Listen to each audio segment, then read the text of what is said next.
Dünyanın en iyi kahvelerinden biri olarak gösterilen Kolombiya kahvesinin önemli bir kısmının üretildiği Kolombiya kahve bölgesini geziyoruz bu videoda. Bölgenin en sevimli kasabası Salento'yu sokak sokak keşfedecek, civardaki kahve çiftliklerinin birine gidip Kolombiya kahvesinin tarladan bardağa olan hikayesini öğrenecek ve sonra da dünyanın en uzun palmiye ağaçlarının olduğu bir doğa harikası Cocara Vadisi'ne gideceğiz. Dolu dolu bir Kolombiya videosuna hazırsanız hemen başlıyoruz.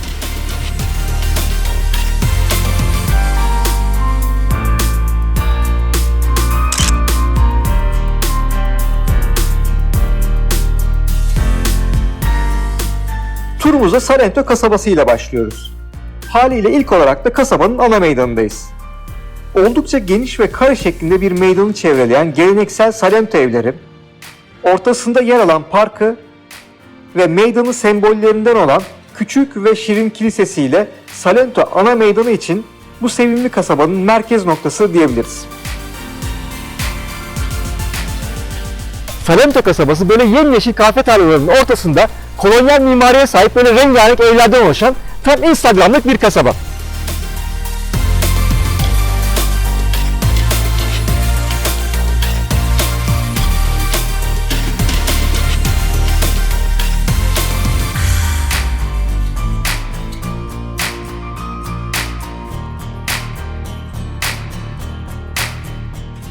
Dünyanın en güzel kasabaları arasında gösterilen Salento renkli evleriyle meşhur. Aslında evler genelde beyaz. Ama kapı, pencere, balkon gibi yerleri parlak renklerle boyanarak böyle tam fotoğraflık bir kasaba yaratılmış.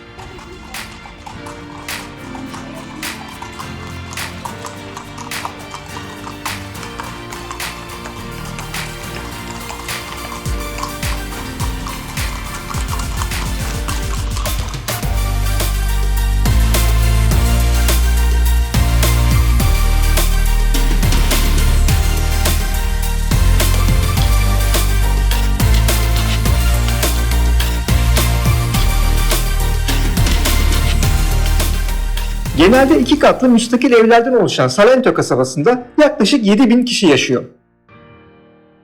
Her sokağı birbirinden güzel olan Salento'nun en popüler caddesi ise Calle Real. Genel olarak hediyelik eşya dükkanları ve kafelerin bulunduğu bu sokak, biz buraya Noel döneminde gelmiş olmamız sebebiyle bu tarz süslerle donatılmış durumda. Sanki bunlar olmasaydı size daha güzel bir sokak gösterebilirdik gibi geldi bize ama sokak burası işte.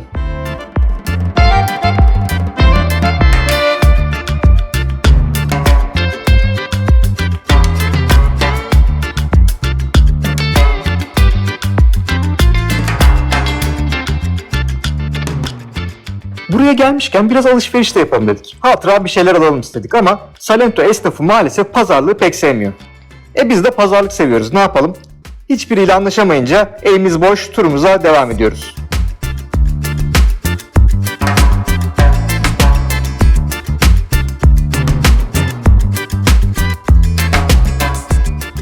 Salento'da yapılabilecek iki tane önemli aktivite var. Salento'ya gelmişken bunları yapmadan dönmeyin demek saçma olur çünkü burası her ne kadar çok tatlı bir kasaba olsa da insanlar genelde buraya zaten bu iki aktivite için geliyor. Birincisi tabii ki bir kahve çiftliğinin kahve turlarına katılmak. Salento ve çevresinde birçok kahve çiftliği mevcut. Bunlardan birinin turuna katılarak kahvenin tarladan bardağa alan sürecinin tüm detaylarıyla öğrenebilirsiniz. İkinci aktivite ise Cocara Vadisi'ne gidip dünyanın en uzun palmiye ağaçlarını görmek.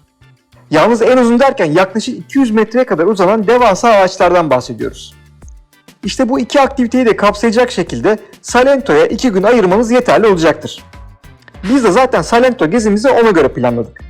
Bugün öğleden sonra bir kahve çiftliği turuna katılacağız. Yarın da Cocara Vadisi'ne ayırdık. Salento gezimiz daha yeni başlıyor yani.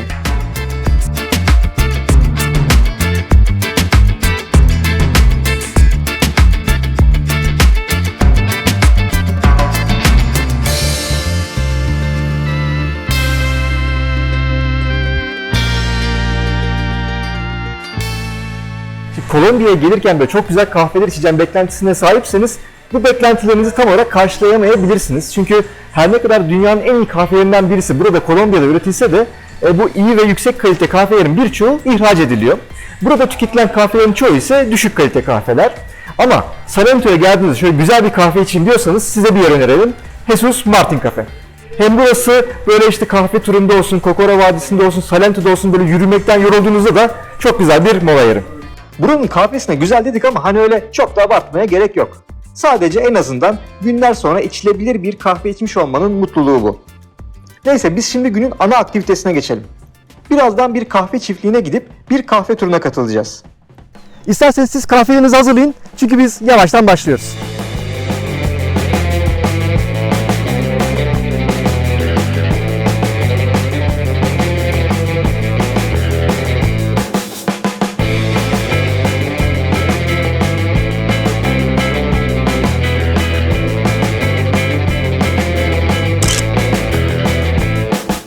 Kolombiya'nın aşağı yukarı her yerinde kahve üretiliyor. Ama bu üretimin önemli bir kısmının yapıldığı bir bölge var ki oraya Zona Cafetera yani kahve bölgesi deniyor.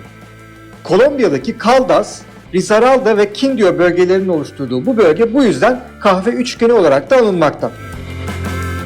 Bu videomuzda Quindío bölgesinde yer alan Salento kasabasındaki kahve çiftliklerinden birini gezip kahvenin tarladan bardağa alan hikayesini sizlerle paylaşacağız. Kahve bölgesinin tamamında olduğu gibi Salento ve civarında da birçok kahve çiftliği mevcut. İstediğiniz birini seçip turlarına katılabilirsiniz. Biz Google yorumlarına bakıp Buenos Aires kahve çiftliğine gitmeye karar verdik. Kahve çiftliklerinin çoğu Salento'nun böyle 4-5 kilometre dışında yer alıyor. Bu çiftliklere yürüyerek gitmeniz de mümkün ama isterseniz bu jiplerle de gidebilirsiniz. Biz jiplerle gitmeyi tercih ettik ama belki dönüşü de yürüyerek yaparız.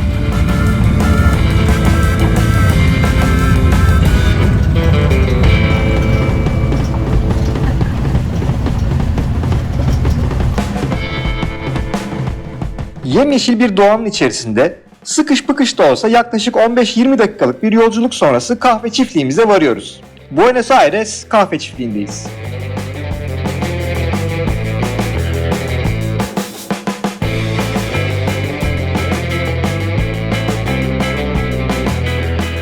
Pançolarımızı da giydik ve kahve turuna başlıyoruz.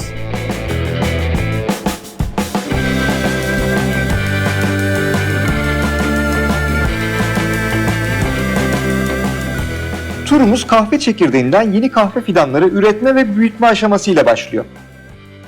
Turun güzel tarafı birçok şeyin bu şekilde uygulamalı olarak yaptırılması. Öğrendiğimiz kadarıyla biz de bir fidan dikiyoruz.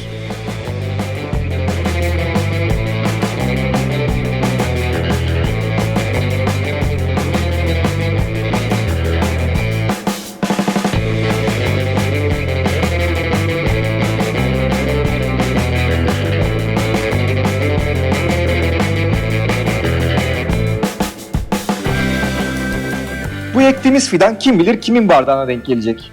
Bunu hiçbir zaman öğrenemeyecek olsak da bizim de birinin içeceği Kolombiya kahvesine bir katkımız oldu. Neyse biz devam edelim turumuza.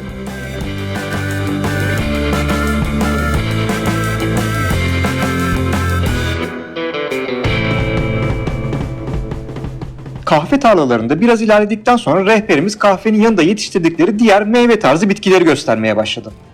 Mango, çarkıfelek meyvesi, muz ve diğer birçok tropik meyve hatta acı biber bitkisine kadar birçok şey gördük.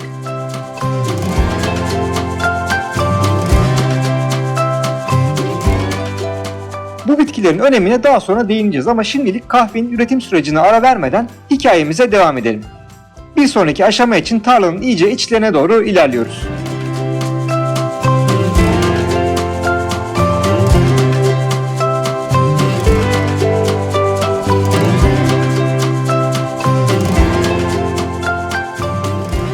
Kahve bitkisi büyüdükçe bu tarz meyveler veriyor. Şekli kiraza benzediği için bunlara kahve kirazı da deniyormuş. Kahve çekirdeği ise bu kirazın içinde. Şimdi rehberimiz bizden olgunlaşmış kahve kirazlarını toplamamızı istedi. Hepimizden en az 10 tane düzgün kahve kirazı bekliyor. Kaliteli bir kahve için bu kirazın yeterince olgunlaşmış olması ve üzerinde herhangi bir yara bere olmaması lazımmış. Dur buldum. Buldun mu? Buldum. Yok onları ben gördüm de biraz şey. Bunların Açık rengi renkleri, açık. açık. Bize daha intens. Şurada bir tane var ama. Şu bence arkaya gidelim. O Amazon gibi orası. Kimse girmemiştir oraya. Ben gel burada buldum. Bak şurada var birkaç.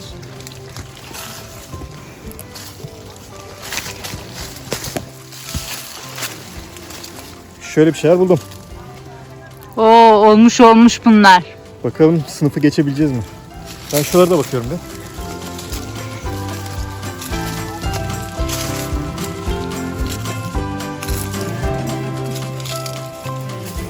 Sınıfı geçtin Şükrü. Yeni işin hayırlı olsun. Yarın başlar mısın? Evet, ben yarın burada başlıyorum.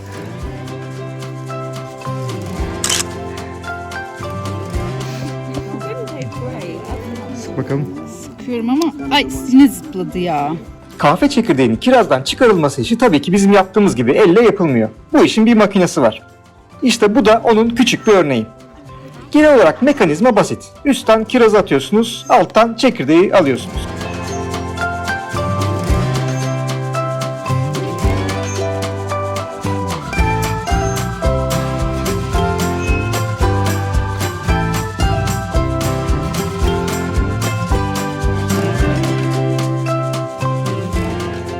Hayatımda ilk defa kahve çekirdeğinin tadına baktım. Az önce bakmıştım zaten. Çok şaşırdım çünkü çok tatlı bir şey. Hiç kahveye benzemiyor. Zaten kahve üretiminin bir prosesi de buymuş. Öncelikle bu kahveyi yıkıyorlarmış ve dışındaki bu tatlı mukoza gibi bir tabaka var. Onu çıkarıyorlarmış. Sonrasında prosesi devam ediyorlarmış. Bazı kahvelerde de bu dış katmanı yani tatlı katmanı yıkamıyorlarmış. Böylece daha tatlı kahveler elde edebiliyorlarmış. Aslında işin detayına girmek gerekirse bu aşamada prosese 3 farklı şekilde devam edebilirsiniz. Birinci yöntemde kirazdan çıkarılan kahve çekirdekleri üzerindeki tatlı jelimsi yapıdan tamamen kurtulmak için önce fermentasyona bırakılıyor, sonra da yıkama aşamasına geçiliyor. Bu tip kahvelere yıkanmış kahve deniliyor. İkinci yöntemde ise kahve çekirdeğinin üzerindeki o tatlı tabaka belli oranlarda veya tamamen korunarak kurutma aşamasına geçiriliyor. Böylece daha tatlı aromalarda kahveler elde edilebiliyor. Bu tip kahvelere ise bal kahvesi deniyor. Üçüncü yöntemde ise kahve çekirdekleri kirazdan çıkarılmadan kurutma aşamasına geçiliyor ve çekirdek kiraz kuruduktan sonra çıkarılıyor. Bu kahve türüne ise doğal kahve veya süreçte su kullanılmadığı için kuru kahve deniliyor. En yaygın kullanılan yöntemin ise yıkanmış kahve olduğunu da söyleyelim. Bu soyma, fermentasyon ve yıkama işlemleri sonrası kurutma işlemi de bu tarz teraslarda yapılmakta.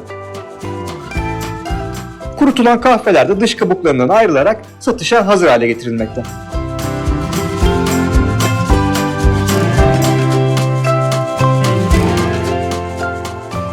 Bu kahve çiftliği turumuzda şimdi sıra tabii ki kahve tadımına geldi. Ama ona geçmeden size kahve ile ilgili birkaç genel bilgiden bahsedelim. Kahvenin aslında ana vatanı Etiyopya. Kolombiya'ya ise kahvenin 16. yüzyılda geldiği tahmin ediliyor. Günümüzde ise Kolombiya, Brezilya ve Vietnam'dan sonra dünyanın en büyük 3. kahve üreticisi konumunda. Kahve ihracatına bakıldığında ise Kolombiya, Vietnam'ın da önüne geçip dünya sıralamasında 2. sıraya oturuyor. Çünkü ülkede üretilen kahvenin çok büyük bir kısmı ihraç ediliyor. İhraç edilmeyen yani Kolombiya'da tüketilen kısım ise genelde düşük kalite kahve çekirdekleriymiş ki bu bilgi kendi deneyimlerimizle de doğrulayabiliriz. Yaklaşık bir haftadır Kolombiya'dayız ve daha şöyle güzel bir kahve içme şansımız olmadı. Hep zorla bitirdik ayıp olmasın diye. Brezilya nicelik olarak en çok kahveyi üretse de Kolombiyalılar da nitelik olarak dünyanın en iyi kahvesini üretiyoruz diyorlar. Bunu ise Kolombiya'nın kahvelerinin yüksek irtifada, güzel bir yağmur ve güneş dengesinde yetişiyor olması ve aynı zamanda Kolombiya'da üretilen kahvenin çok büyük bir kısmının burası gibi küçük çiftliklerde daha özenli yapılmasına bağlıyorlar.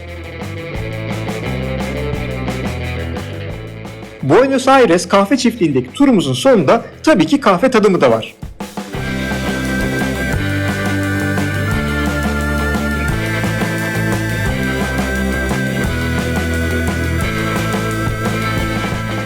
Ufak bir kahve demleme eğitiminden sonra birkaç farklı kahvenin tadına bakarak turumuzu sonlandırıyoruz.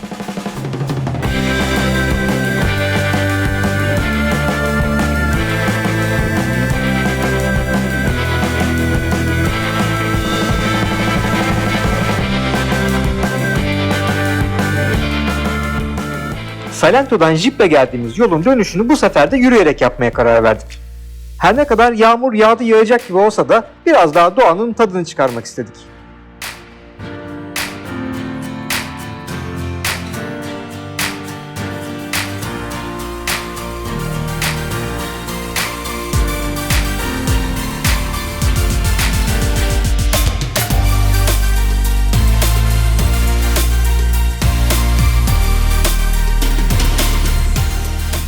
Ne yazık ki Salento'ya varamadan kaçınılmaz son geldi buldu bizi.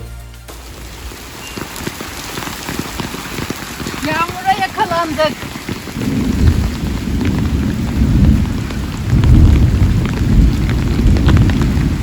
Öyle bir fırtına çıktı ki 10 dakika kadar sırılsıklam yürüdükten sonra yoldan geçen bir jipin önünü kesip jipe atladık.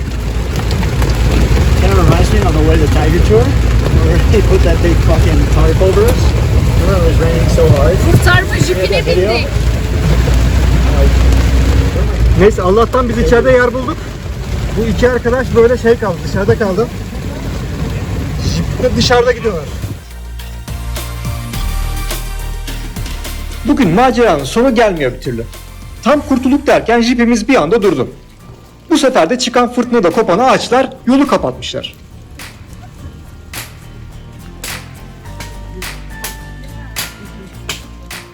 Neyse ki bizim şoförler araçta satır taşıyorlarmış.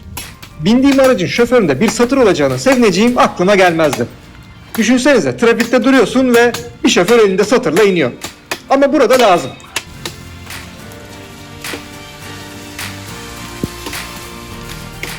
Biz de elimizden geldiğince yardım ediyor ve yolu bir şekilde açmayı başarıyoruz. Artık Salento'ya geri dönebiliriz.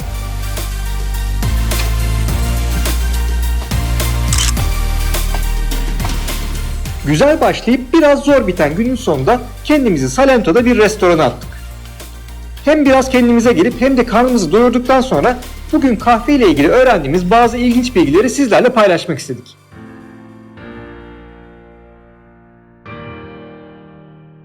Benim aklımda ben hikaye severim yani hikayeler kaldı o yüzden en çok. Kahvenin çıkış hikayesini dinledik mesela. Yani birçok tarım ürünü gibi aslında tamamen tesadüfen bulunmuş bir ürün. Etopya'da bulunmuş. Bir keşiş keçileriyle beraber yürüyüşe çıkmış.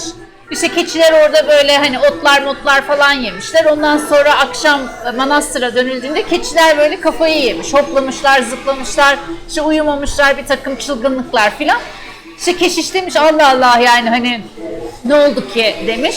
Ertesi gün keçileriyle beraber tekrar aynı rotaya yürümüş ve keçilerin neler yediğine dikkat etmiş. İşte bakmış böyle keçiler hani bir çalı yiyor, o çalının üstünde kırmızı meyveler var. O kırmızı meyveleri almış, manastıra geri götürmüş. İşte oradaki rahiplere vermiş falan. Rahipler böyle tadına bakmışlar kırmızı meyvelerin. Ay bunlar ne biçim şey, çok iğrenç tadı var falan deyip işte almışlar, ateşe atmışlar. Ateşe atınca işte böyle güzel güzel kokular gelmeye başlamış. O demişler o zaman bu hani meyve kavrularak yeniyor. Ve kahve bu şekilde ortaya çıkmış. Kahveyi ilk bulduklarında tabii nasıl hazırlanacağını, demleneceğini de bilmedikleri için o zamanlar böyle kavrulmuş kahve çekirdeklerini ağızlarına alıp ondan sonra ağızlarına sıcak su hani içip böyle hani ağızda demleme gibi böyle bizim hani kıtlamanın kahveli versiyonu falan o şekilde tüketiliyormuş. Hatta rehberimizin yalancısıyız tabii ama Etopya'da hala kahveyi böyle tüketen kabileler de varmış. Bugünkü kahve turumuzda bana da en enteresan gelen şeylerden birisi bahçedeki diğer meyve ağaçları, meyve bitkileri oldu. Aslında tura güzel başladık. Böyle bir kahve çekirdeğin hikayesiyle başladık. Sonra adam bir anda bize bahçedeki diğer ürünleri gezdirmeye başladı. İşte muz ağaçlarını anlattı, mango vardı, passion fruit vardı, çili biberi bitkisini gösterdi falan. Ben dedim ne oluyoruz? Biz kahve turuna gelmedik mi? Adam niye bize bu bahçeyi gezdiriyor? Meğer bu bitkileri özellikle kahvelerin yanına dikiyorlarmış, ekiyorlarmış. Bunun iki sebebi varmış. Birincisi kahve öyle bir bitkiymiş ki toprakta ne varsa hepsini absorbe eder, kendine çekermiş. O yüzden de kahvenin yanına bunları ekiyorlarmış ki kahve çok daha lezzetli olsun. Bu bitkilerin, bu işte meyvelerin, değişik aromaların lezzetini içine çeksin ve çok daha keyif veren kahveler oluşsun. İkinci sebep ise kahve tabi burada Kolombiya'da endemik bir bitki değil. Aslında Etiyopya'dan gelen bir bitki. Dolayısıyla toprağı kurutan bir bitki. Bu yüzden bu endemik bitkileri kahvelerin yanına ekiyorlar ki toprağı güçlü tutuyorlar, nemli tutuyorlar ve çok daha kaliteli kahveler elde edebiliyorlar. Bugün güne Kolombiya'nın kahve bölgesindeki Salento kasabasını gezerek başladık ve öğleden sonra da buradaki kahve çiftliklerinden birini gezip Kolombiya kahvesi hakkında birçok şey öğrendik. Yarın ise Salento'da bizi yine dolu dolu bir gün bekliyor. Bugünlük bizden bu kadar. Sabah tekrar görüşmek üzere.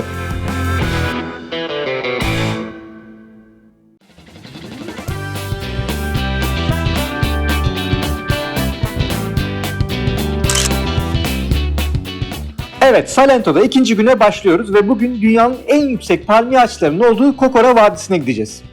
Gerçeküstü bir doğa ve yeşile doyacağımız bir gün olacak bugün.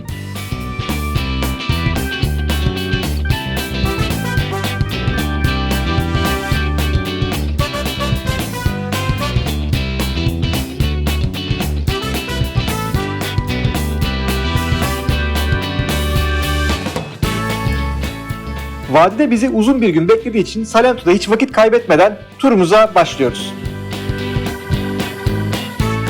Şimdi planımız dünyanın en yüksek palmiye ağaçlarını görmek. Bunun için Kokora Vadisi'ne gideceğiz. Bu arada dünyanın en yüksek palmiye ağaçları derken konu biraz sizin tahmininizin ötesinde olabilir. Boyları yaklaşık 200 metreye kadar uzanan ağaçlardan bahsediyoruz. Biraz daha net tarif etmek gerekirse böyle 60-70 katlı bina yüksekliğinde ağaçlar göreceğiz bugün.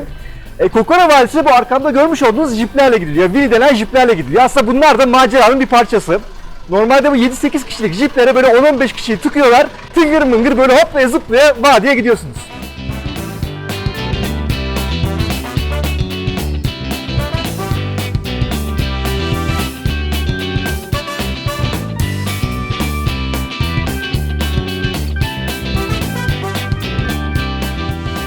Şansımıza bizim jipe fazla insan doldurmadılar. Normal kapasitesinde 8-9 kişiyle yola çıkıyoruz.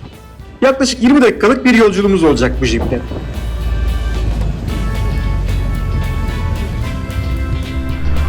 Jipimizde tutunarak giden bir tip var.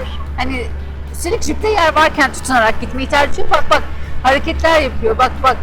Tutunmadan gidiyor, eğiliyor, kalkıyor, şey yapıyor. Team mi? Ha? Team mi? İçe verecek. Çok artistsin, anladık. Spider-Man.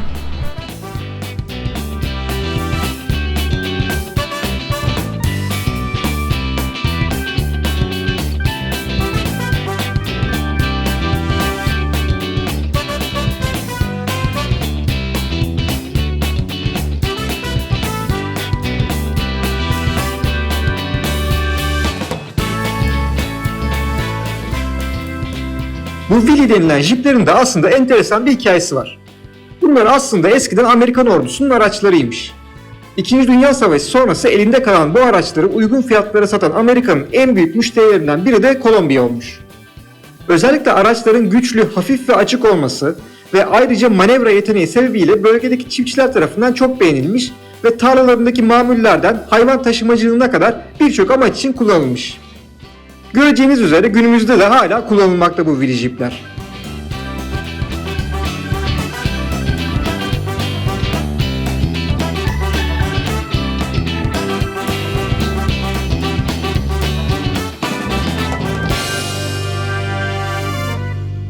Evet, Kokora Vadisi'ne geldik.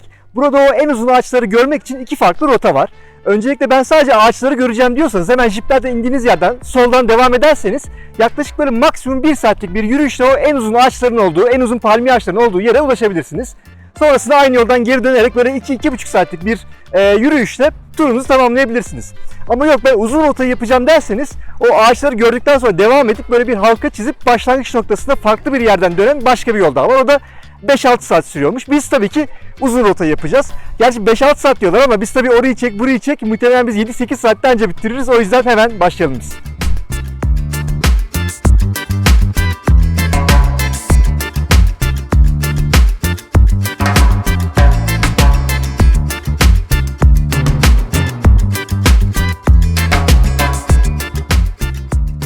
Daha vadiye giremeden kendimizi fotoğraf çektirmeye kaptırdık bile. Bu hızla gidersek biz akşama kadar bitiremeyiz bu rotayı. Artık vadiye doğru yürüyüşe başlayalım.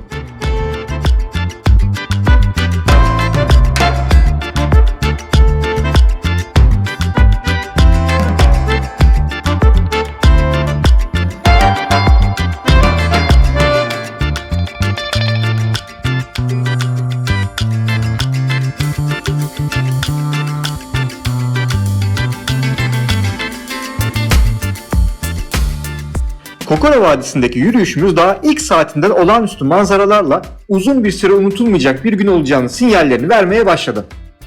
Nefes kesici manzaralar karşısında kendimizi tutamıyoruz.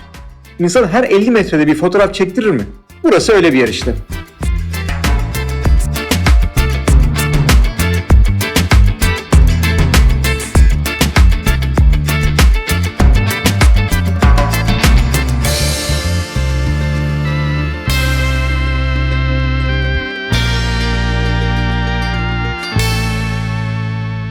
Evet, uzun palmiye ağaçlarının olduğu vadiye geldik. Bu vadiyi gören birkaç manzara noktası var. Şu an onlardan bir tanesindeyiz. Gerçi hani manzara noktası yapmalarına gerek var mı bilmiyorum. Çünkü attığımız her adımda çok güzel manzaralar bizi karşılıyor. Burası aynı zamanda kısa rotanın son noktası. Yani buradan aslında geri dönebiliyorsunuz. Bu vadiyi çepeçevre gezmiş oluyorsunuz. Ama tabii ki de biz akıllanmayız. Biz uzun rotayı yapacağız. Daha yılın 1/10'indeyiz yalnız. Durum vahim. Başladığımız nokta şu aşağısı. Kokkore yazısının olduğu yer.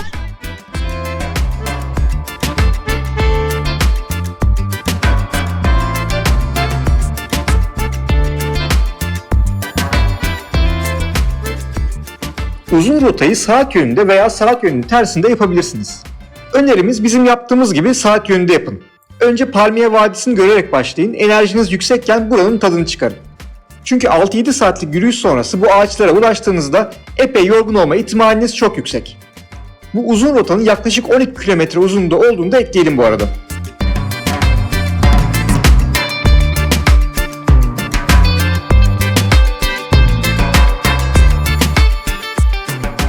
Kokkore Vadisi'ne gelmek için en iyi dönem bölgede kurak sezonun yaşandığı Aralık-Mart arası veya Temmuz-Ağustos ayları diyebiliriz. Ama yine de burada hava oldukça değişkenmiş. Tahmini zor bir hava durumu varmış. Örneğin güneşli bir havada yürüyüşünüze başlayıp yükseklere çıktıkça soğuyan hava sebebiyle bir mont ihtiyacı duyup bir süre sonra da güneşin çekilip yağmurun başlamasıyla yağmurluklarınızı giyeceğiniz bir deneyim yaşayabilirsiniz burada. Her türlü hava koşuluna hazırlıklı gelmekte fayda var yani.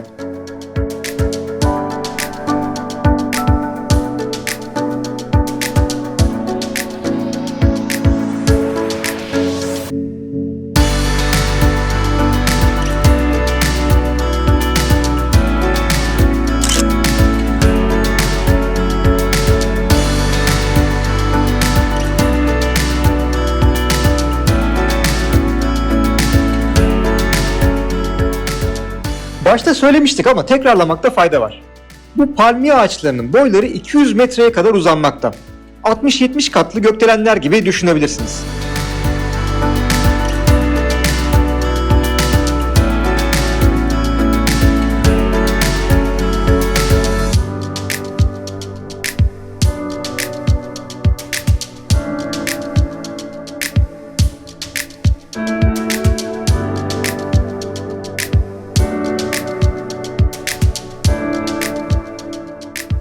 Bu seyahat bloggerları içeriklerini hangi bilgilere dayanarak üretiyorlar tam olarak anlamak mümkün değil. Hani gezmeden mi yazıyorlar yoksa hani geziyorlar, görüyorlar da sonra döndüklerinde böyle kısa süreli bir hafıza kaybı yaşayıp ona göre mi yazıyorlar bilmiyorum ama okuduğumuz kaynaklarda yürüyüş rotasının ilk 1,5 kilometresi dik tırmanış, ondan sonrası hani daha düz hatta inişli parkur falan diyordu.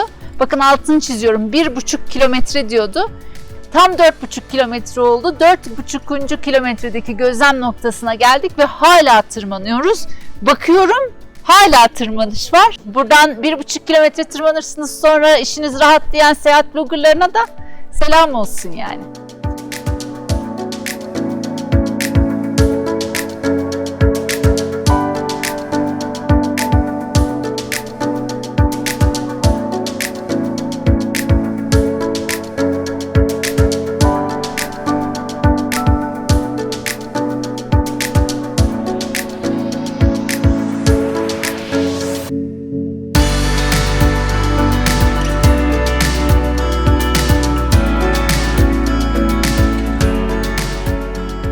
Sen ne kadar güzel bir yer buldun biliyor musun? Ha? Bizim Şemikler'de de İzmir'de atlar var. Onlar bir deri bir kemik yiyecek yeşillik bulamıyorlar. Ha? Sen dünyanın en güzel yerinde misin? Afiyet olsun. Kokkore Vadisi boyunca yürüyeceğimiz bu rota 1800 ila 2400 metre yükseklikte bulunmakta. Biz de şu an sanırım 2400'e doğru ilerliyoruz. 5. kilometreye de geçtik ve hala tırmanmaya devam ediyoruz. Artık böyle bulutların içine girmeye başladık. O aşağıda ilk manzara noktalarında böyle yukarıya doğru baktığımız o uzun palmiye ağaçlarına şu an aşağı doğru o bulutların altında böyle belli belirsiz görüyoruz. Neredeyse bir palmiye boyu daha kadar üzerine çıktık. Ama bakalım yol buradan hala yükselmeye devam ediyor. Allah sonumuzu hayır etsin.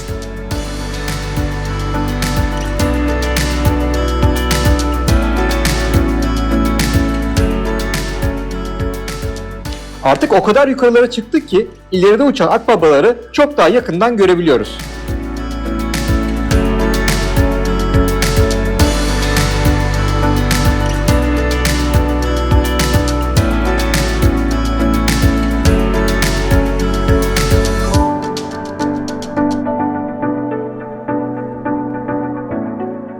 Neyse biz yine de her yükselişin bir inişi olur sözüne olan inancımızla yola devam ediyoruz.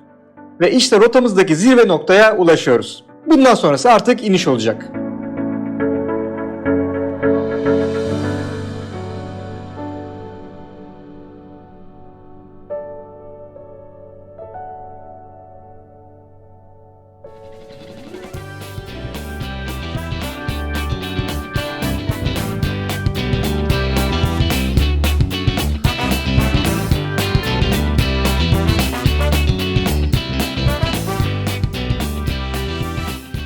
İnişe geçtik diye iş kolaylaşacak diye düşünmeyin bu arada. Dönüş yolu da en az çıkış kadar zorlu. Hatta birçok yerde yol bir dereye dönüşüyor ve bu şekilde sular içinden ilerlemeniz gerekebiliyor.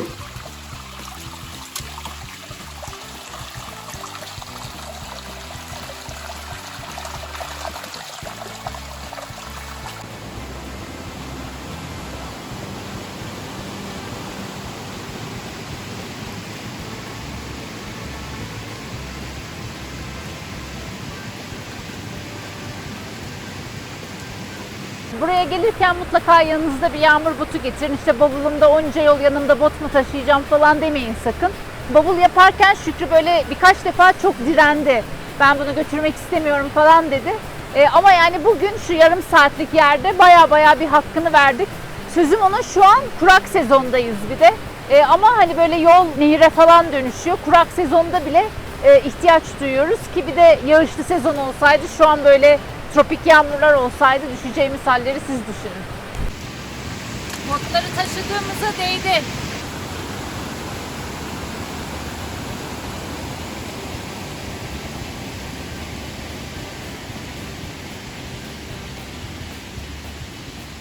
Yürüyüş rotası boyunca 4-5 yerde yanınızdan geçmekte olan dereyi aşmanız gereken yerler olacak. İşte buralarda da bu tarz ahşaptan asma köprüler yapmışlar.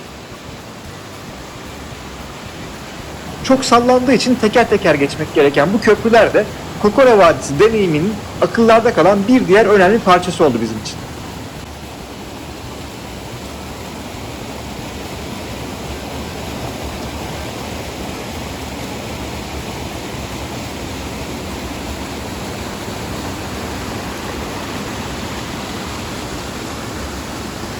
Bu arada buraya gelecek olanlara bir uyarımız olsun. Gelirken mutlaka atıştırmalık bir şeyler getirin. Yiyecek içecek mutlaka yanınızda bir şey olsun. Özellikle su kesinlikle olsun. Çünkü içeride yiyecek içecek satan hiçbir tesis yok. Bir tane restoran vardı ama orası kapalıydı biz geçerken. O yüzden oraya güvenmeyin. Çok küçük bir büfe vardı, böyle bir iki çeşit içecek satıyor ama orada da çok fazla bir şey yoktu. O yüzden mutlaka yanınızda bir şeyler getirin. Birazdan kraker yiyeceğim. Çok mutluyum.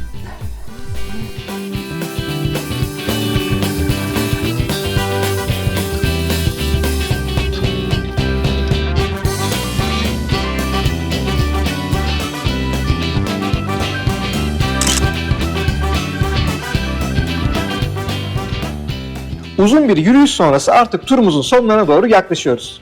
Saat 11'de başladığımız rotayı 6 saat sonra akşamüstü 5 gibi tamamlıyoruz. Bu videoda Kolombiya'nın kahve bölgesindeki en sevimli kasabalardan biri olan Salento'yu gezip burada yapılabilecek iki önemli aktiviteyi sizlerle paylaştık. Dün bir kahve çiftliğine gidip kahvenin tarladan bardağa olan hikayesine bir bakmıştık. Bugün de dünyanın en uzun palmiye ağaçlarının olduğu Kokora Vadisi'ni gezdik. Kolombiya'nın bu doğa harikası bölgesini umarız sizlere olabildiğince anlatabilmişizdir. Bir sonraki videoda, bir sonraki keşifte görüşmek üzere.